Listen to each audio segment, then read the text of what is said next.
Week 4 was the craziest week in fantasy football yet, and a lot just happened. In fact, a lot just changed due to injuries, players breaking out, and a whole lot more. We're going to get into it in this video because everything you know about fantasy football just changed. And we have to start with by far the biggest injury of the week, potentially the biggest injury of the entire season, a first-round fantasy pick and first-round real-life pick, Malik Nabers. It seems like he is suspected to have torn his ACL. This is going to be confirmed maybe by the time that you're watching this. According to SportsMD Analysis on Twitter, he watched the video. He said the foot is planted in the turf. The knee bends inward, internally rotates, and has a sudden jolt. If it is an ACL, yes, the artificial turf does contribute to the risk here, right? So there's obviously the debate about the turf going on in MetLife. Odell Beckham Jr. called it Death Life Stadium. This is all very sad news, but here's what it means for you and your fantasy teams. It means that Malik Nabers is likely done for the season. So right now you need some sort of contingency production, and this is the rest of the wide receivers in the Giants receiving room. Now, let's be very clear here.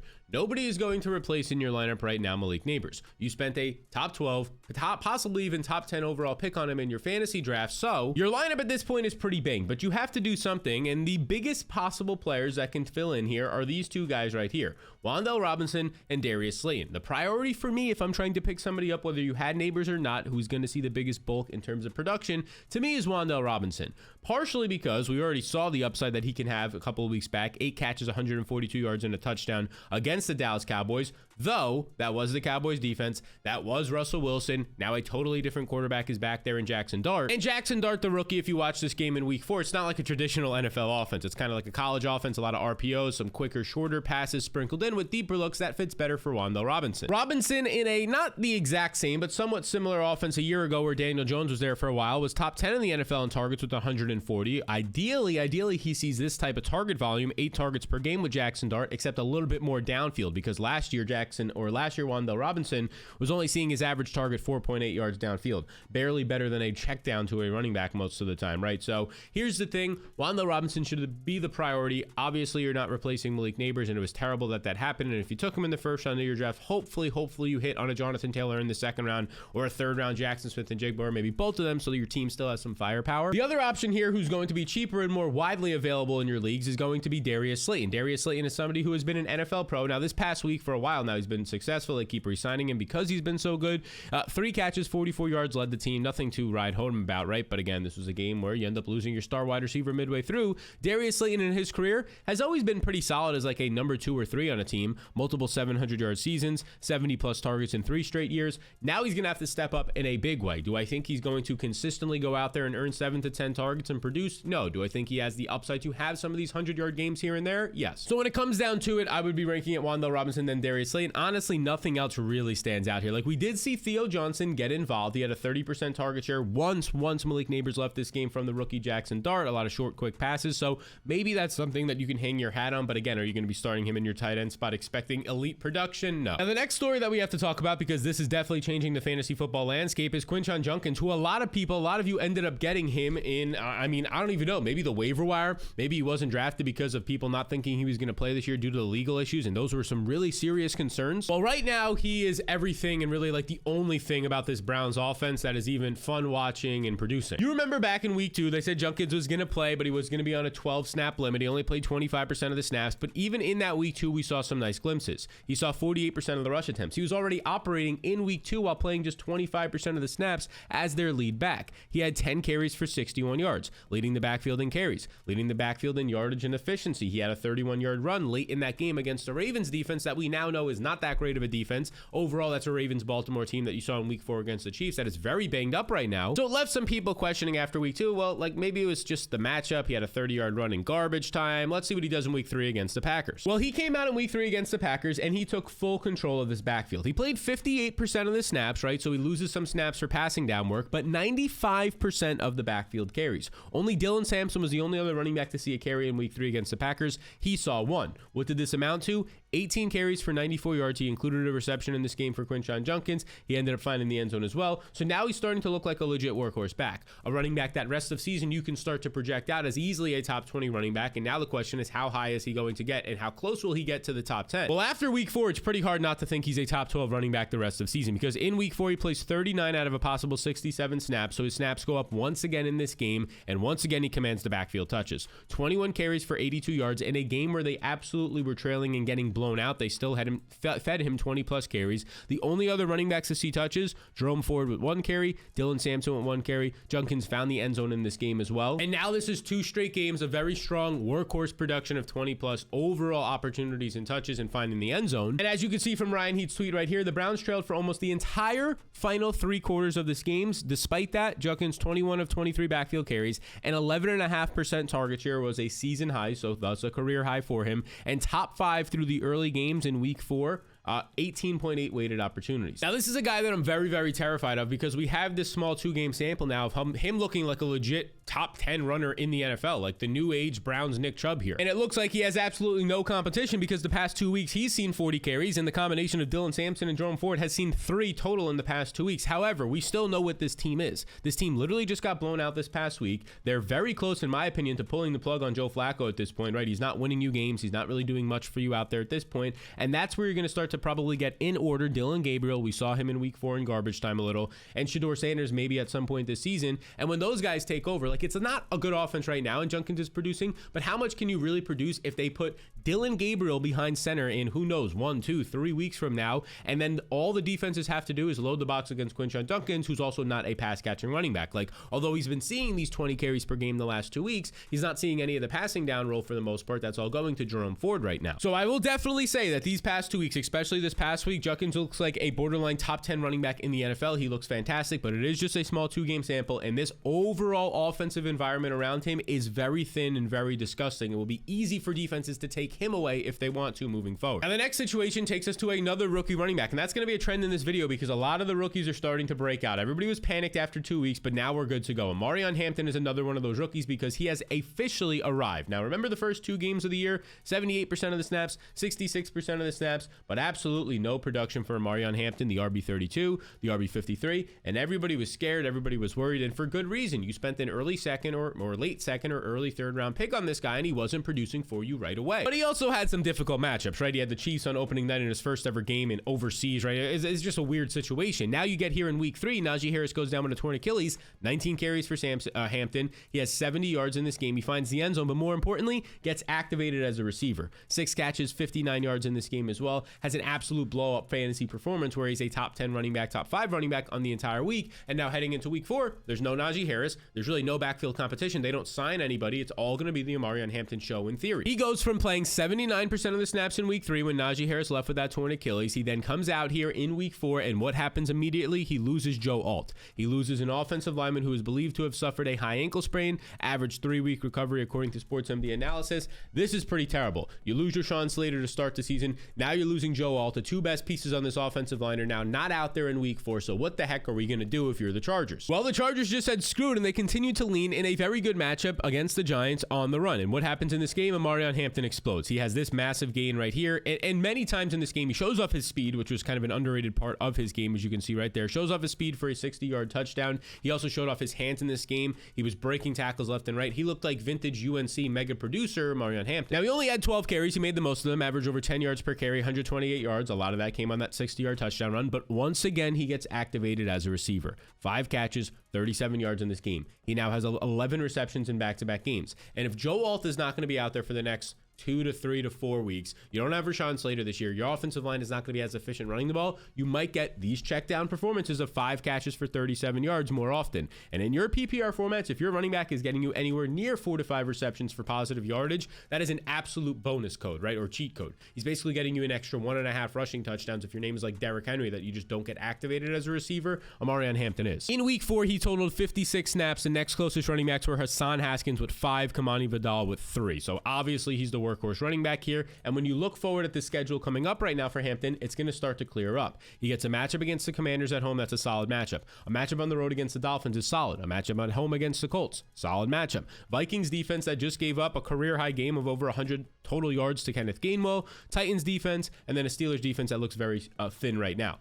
moving forward, Omarion Hampton has one of the best schedules the next month and a half of the season, and he's already being unlocked for these 20+ point fantasy days. He is a massive winner right now. If you have him on your team and you survived the first 2 weeks, good for you, because things are only looking up. Now, if you want to see where I have Omarion Hampton ranked this week in my top 50 overall rankings, completely free, you can check it out with the link in the description below, or you can head to fantasyrankingsfree.com. You enter your email, and I send you the top 50 overall rankings. This is the page that you'll be sent to enter your email. Just be sure to check your spam and promotional folders as well. Now, if you did want my top 150 overall rankings, especially right now for this type of a video early in the week, if you wanted my waiver wire tiers, top 40 waiver wire tiers, fab budget requirements and recommendations, and a whole lot more, all of those tools and access to me to ask me questions one-on-one are in the Fantasy Blueprint. You can check it out with the link in the description below to learn more, or just type in jointheblueprint.com to join 10,000 other people currently using the Fantasy Blueprint to win their leagues. All right, the next story that we have to talk about, because things are changing in fantasy, is Xavier Worthy. Xavier Worthy was a hyped up player because Rashee Rice's suspension heading into the season, but in week 1, after playing just 3 snaps, he ended up injuring his shoulder. There were concerns that he would miss the entire season, but that was not the case.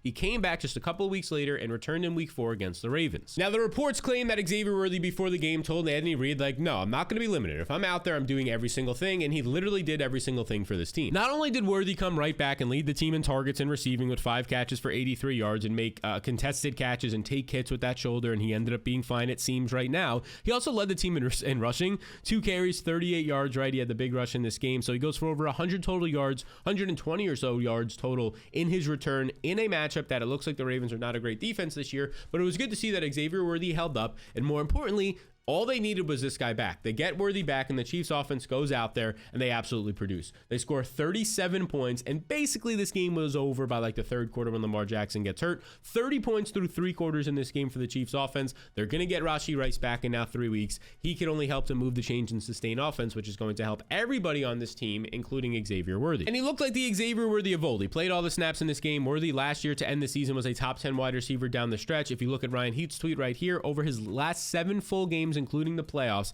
look at the target shares for Xavier Worthy. These are all without Rashee Rice. 27.5, 27, 24, 24, 27, 25, and then today was 22%. So all he's doing right now is earning targets in games that are probably even closer and that the Chiefs and Mahomes have to throw into the 4th quarter. You're probably going to see even bigger games for Worthy, who wasn't as involved in that 4th quarter for obvious reasons, coming back from a shoulder injury with a high re-injury rate. Why have him out there when you're up by 20 points? So rest of season, Worthy looks really good. I do think if you're in like a very serious league and you have the ability to maybe make some moves, Xavier Worthy could be a sell high right now. Like, don't get me wrong, I know you've been waiting all year to have him back in your lineups, but Rashee Rice is coming back in 3 weeks. Xavier Worthy does have a high re-injury risk the rest of the season for his shoulder that it is very easy for it to dislocate it again, and if it does, he's probably going to require season-ending surgery. So I'm not trying to sell low on Xavier Worthy here, but I do think it's like the perfect scenario off of a 100-yard game, the best the Chiefs have looked all year, and Rashee Rice is lurking in the background 3 weeks away, to maybe just test the market on what people think of Worthy, especially maybe they're the team right now in your league that's like 1-3 or God forbid 0-4. I mentioned that rookie running backs are going to be a trend in this video. We got another one here because finally Ashton Jeanty breaks out. I can't tell you how many people in the Fantasy Blueprint on social media, over on Patreon, have been saying like, what do I do with Jeanty?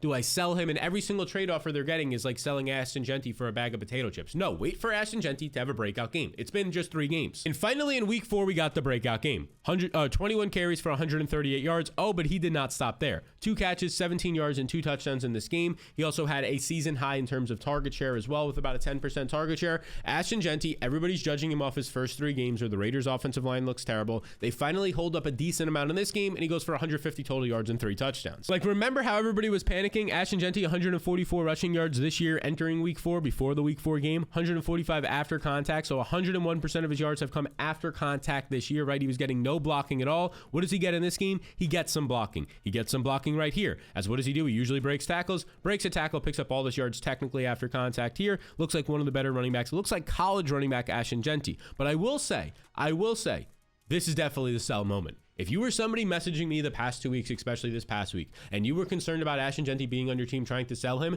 you don't sell somebody when they have no production. You sell them off of a high game like this one, 150 yards and 3 touchdowns, because he was facing the Bears, arguably the worst defense in the NFL. Now, the good news here is that Ashton Jeanty, as you can see from Ryan Heath, his backfield carry share did increase. He was having elite usage, 90%, 85% the first 2 weeks. Last week, he saw significant touches taken away from him in key moments, 68% of the backfield carries, back up to 84% this week. He's still losing snaps. Like last week, he was losing snaps to Raheem Mostert in passing down situations. So that's a concern. But if you want to trade Ashton Jeanty, and if after this performance you're probably like, oh, my first round pick actually looks good, maybe I don't want to. But if you want to, now is literally the time. He's coming off of what will probably be at the end of the season and at the end of his career, one of the best games of his career, 150 yards and 3 touchdowns against the worst defense or bottom 3 defense in the league in the Chicago Bears. So if there was ever a time to trade him, the offensive line is still an issue for him, right? He's still not going to have to, or he's still not going to get a lot of blocked yards for him. He's going to have to break tackles just like he did on that 60-yard touchdown in week 4. So if you want to trade the guy, now's the time to do so. In my leagues, I'd probably be shopping for some offers. The next story that's going to change fantasy football is Chris Godwin finally returns after being a top 2 wide receiver in fantasy the first 7 weeks of last year before dislocating and having plenty of other injuries that went along with that.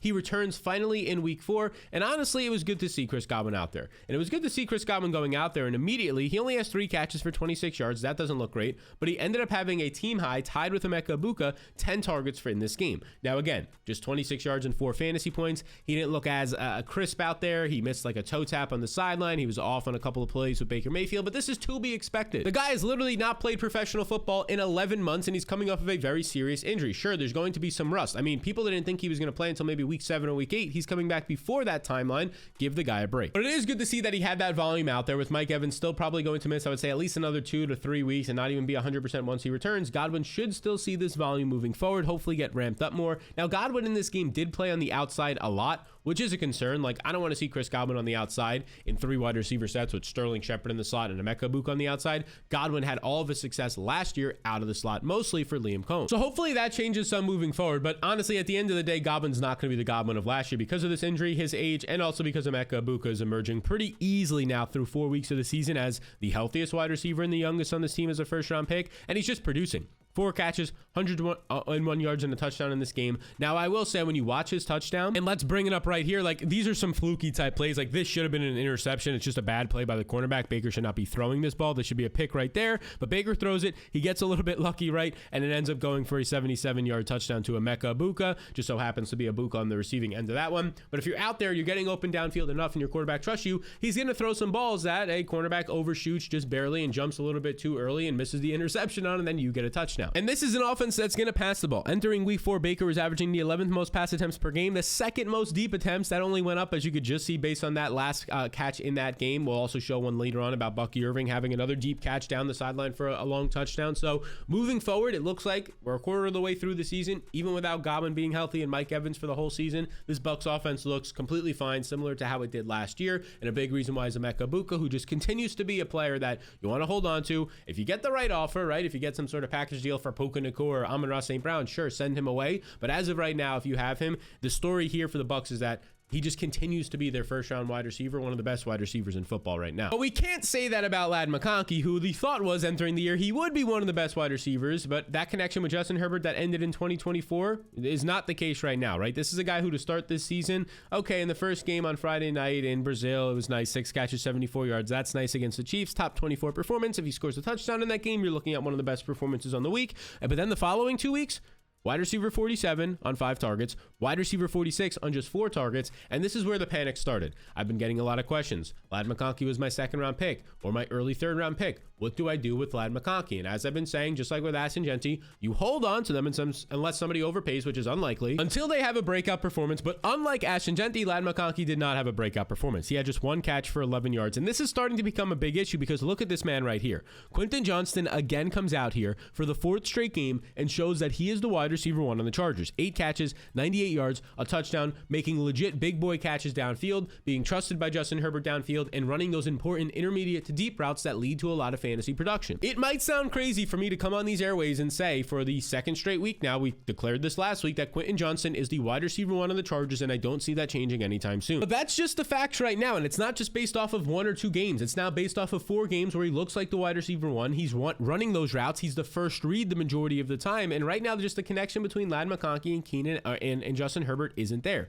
You're getting Quentin Johnston coming out here so far leading the team by over 120 yards in receiving, leading the team in targets. He has 2 less receptions than Keenan Allen, but those receptions on average are way further down the field. 15.3 yards per catch compared to just 10. I'd rather have 2 less receptions, right, and have that type of production. So again, we're a quarter of the way through the season. I know how good Ladd McConkey was last year and how bad Quentin Johnston was the past 1.5 to 2 years in terms of his hands. But that's just not the same offense that we're looking at right now. It's Quentin Johnston being the one. If we redrafted today, Ladd McConkey would not be a second-round pick. He would not be a third-round pick. Ladd McConkey, if we redrafted today, would probably be like a 6th or 7th-round pick, and Quentin Johnston would be a 5th or a 6th-round pick. If we look at the target share right now, third on the team is Ladd McConkey, significantly behind Keenan Allen, Quentin Johnston. I mean, if you even look at the tight ends at this point, like 10 targets for Gaddison, and that's factoring in that Gaddison hasn't really taken advantage until the last couple of weeks. Like, over these last 2 weeks, Oronde Gadsden Jr. or Oronde Gadsden II has more targets than Ladd McConkey. Like, that's a small sample. That's going to change the rest of the season, but there's some serious concerns with Ladd McConkey right now. This is not the guy we saw the final 10 games of last year, where according to the RotoViz game splits tool, he was averaging 17.8 fantasy points per game on 7 targets per game, 88 receiving yards per game the final 10 games of last year.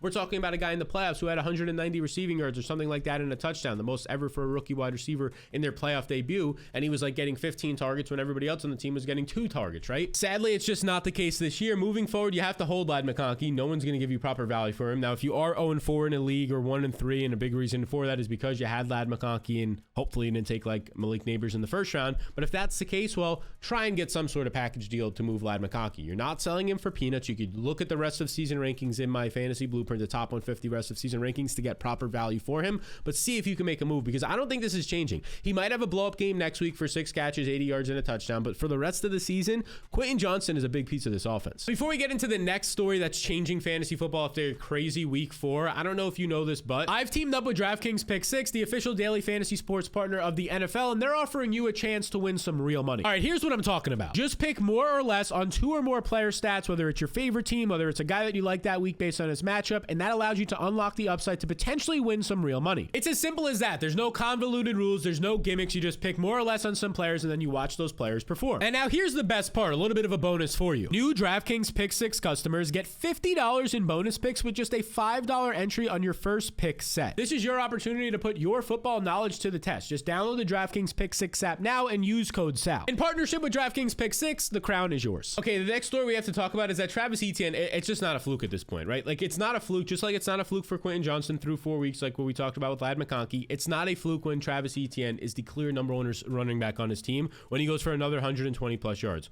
when he once again has a massive, nearly 50-yard touchdown in a game, and a nice 50-yard touchdown at that, against a good, I know they didn't have Bosa in this game, he got hurt, Nick Bosa, a good San Francisco 49ers run defense so far to this season, at least in defensive line. Travis Etienne once again goes out there, looks like the clear RB1. 19 carries, just 4 for Baishal Tootin, no other running back sees a touch. Travis Etienne would go on to add a reception in this game as well. So I know Baishal Tootin, once Tank Bigsby was traded like entering week 2, Baishal Tootin's getting all the hype in the world. Everybody loves Baishal Tootin. This is Travis Etienne's backfield, and he's literally not looking back anytime soon. Like, he's not giving up this backfield. He looks legit damn good on film right now. In this game, Travis Etienne goes out there, if we scroll down, 41 snaps out of a possible 68, so he's seeing commanding 60% of the snaps, just 16 for Baishal Tootin, and just 12 for LaQuinn Allen in this game. If you want to look at it at this point, it reminds me a lot of 2023 Travis Etienne when he was a top 10 fantasy running back. He had 1,000 rushing yards that year. He had nearly 500 receiving yards. He was easily top 10 in total yardage, 1,500 total yards. He had 58 receptions. Like,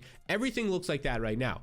This entire passing attack is disgusting, right? Travis Hunter finally has a big play, but that was basically all he did. Brian Thomas still doesn't look like he's connecting at all with Trevor Lawrence in this offense. Parker Washington looked okay on a kickoff return. Diami Brown is injured. Your most consistent receiver right now is your tight end Brenton Strange. They're leaning on Travis Etienne, and we know Liam Cohen, like he did in Tampa last year, can scheme up a good rushing offense. And speaking of Liam Cohen, another story is that his former running back Bucky Irving finally broke out in week number 4. Now, we came on here last week and we said that Bucky Irving, if you could potentially buy low on him, is a buy low right now because his usage is elite. He's playing unbelievable amount of snaps compared to last year. We just haven't gotten that big blow up game yet, but we just got it in week 4 and the buy low window has officially closed. Because in week 4, Bucky Irving, look, he's not overly efficient, 4.2 yards per carry, but yet again, 15 carries compared to just 6 for Rachaad White in this game. But then you scroll down, the big one leads the team in receiving. Leads the team in rushing and receiving in week 4, 5 catches, 102 yards, touchdown. So he totals in this game like 150 total yards. He comes out here. He has this massive scramble drill touchdown. That was probably my favorite play on the entire week in week 4. If you look at this one right here, catch and run. Bucky Irving kind of breaks a tackle, goes to the end zone for the rest of it on a scramble drill. Part of this, why it was a fun play, at least I would say, is because it was right around that time, around the 4 o'clock window starting, and a lot of the games started to get crazy. And just watching Baker Mayfield do crazy things is a lot lot of fun to me. But entering this game, Bucky Irving was unreal usage. This is why we said he was a buy low. Top 10 in opportunity share, 76% of his team's backfield opportunities, 73% of the snaps. Last year, this number was 45%, right? So he's seeing 30% more of the snaps this year. He's going from being like a part-time running back last year to now being the full-on workhorse running back. We're no longer concerned or hoping that he sees 12 to 14 touches in a game. He's literally seeing that weekly now. 15 carries, 5 receptions, coming off of a week last year where he saw 20 plus opportunities as well, right? Bucky Irving is the guy. Like in this game, his receiving yards total was 22.5. We took that, obviously cleared on that big reception, 100 plus total yards receiving. But Bucky moving forward, here's the way you have to think of him. Heading into week 4, my rest of season top 150 rankings, you can check it out in the Fantasy Blueprint at jointheblueprint.com. He was my number 12 overall player. Number 12, not RB12, number 12. If we redrafted today, Bucky would have been in the first round for me. Now, obviously, after he goes out and scores nearly 30 fantasy points, that's only going to continue or even move up. Bucky Irving is the same tier player right now, to me, in my opinion, as Christian McCaffrey, Jonathan Taylor, Bijan Robinson. Then it's Bucky Irving before Saquon Barkley at this point for me. That might sound crazy, but that's the production we're getting in the role that we're getting right now, and he's actually catching passes while Saquon isn't as much. Okay, now the next opportunity we have to talk about in the next storyline is that Jaylen Warren was a surprise inactive for a lot of people, and we had our first overseas game over in Ireland, so this was a problem for a lot of people trying to wake up, especially if you were like on the West Coast and you just kind of missed that Jaylen Warren was out of lineups, and in this game Kenneth Walker or Kenneth Gainwell was going to be playing. And if Kenneth Gainwell was on your bench this week and you had any hope or any thoughts of even playing him if you were awake,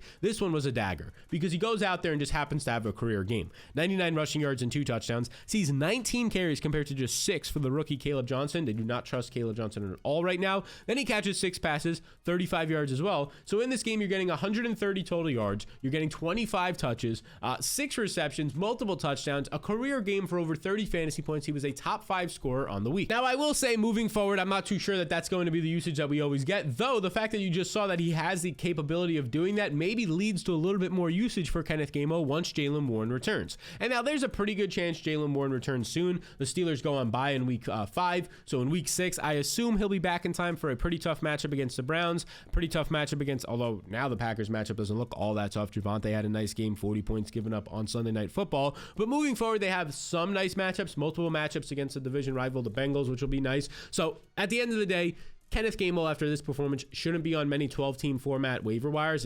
He shouldn't be at this point until we get more news on Jaylen Warren. And the fact that he's working well ahead of Caleb Johnson, who had just 6 carries for 22 yards in a game where the starting running back wasn't active, you're still not seeing them trust him to give him more usage. Well, I mean, I guess he had 0 carries last week, so I guess 6 carries is way more usage, right? But needless to say, don't be blowing your waiver wire budget on Kenneth Gainwell, but in 12-team formats, he needs to be on your bench because of this type of performance. Ryan Heath sums it up pretty nicely here. As a whole, the Steelers' backfield is absurdly valuable. He basically would go on to say they're getting 26.8 weighted opportunities per game. That would have ranked second in the NFL last year, only behind the line. So Arthur Smith is loving to run the ball right now. The Aaron Rodgers play action game to DK Metcalf and Calvin Austin has been working, and the run has been setting it up nicely. Now, the next story we have to talk about is what will George Pickens, it was talked about all week, what will George Pickens look like now that CeeDee Lamb is not there? Will all the defensive attention go his way? Will he only be used as an outside boundary receiver and not be used in the slot or anything? Well, we got our answer in an overtime thriller against a classic that ended in a tie, unfortunately. I mean, I hate that those games end in ties. I want to see a winner for that much production, right?